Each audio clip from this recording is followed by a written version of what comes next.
आता पाहूया हिंदी मराठी वादाचं जे राजकारण होतंय त्या संदर्भातल्या टॉप 9 बातम्या।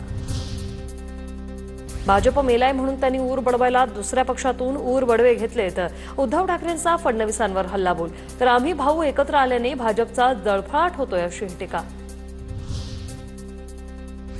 मराठी माणसाचा आनंद फडणवीसांना रुदाली वाटत असेल तर हे विकृत आणि हिणकस यांच्या बुडाला आग लागली आहे, सांगताही येत नाही आणि दाखवताही येत नाही। उद्धव ठाकरेंचा फडणवीसांवर निशाणा।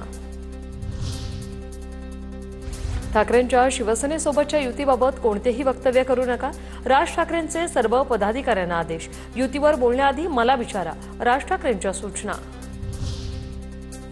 आम्ही पुढे केलेला हात अजूनही कायम, आमची भूमिका अजूनही सकारात्मक, संजय राऊतांनी केलं स्पष्ट। आता कोणी मिठाचा खडा टाकण्याचं काम करू नये असाही सल्ला।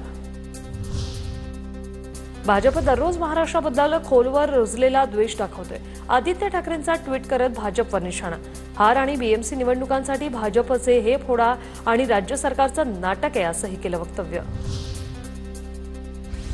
एका विद्वान मंत्र्यानं पहलगाम हल्ल्याशी तुलना केली। संजय राऊतांचा आशिष शेलार यांना टोला, सरकारच्या लोकांना ठाकरे बंधूंनी एकत्र आलेलं नकोय अशी टीका।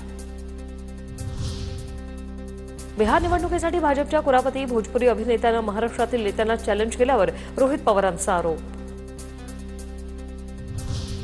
ठाकरे बंधू हिंदीच्या मुद्द्यावर एकत्र आलेत, नवीन विद्यार्थी आल्यावर मेरिटच्या विद्यार्थ्यावर परिणाम होत नाही, सत्तेसाठी आमचा पक्ष कधीच नव्हता।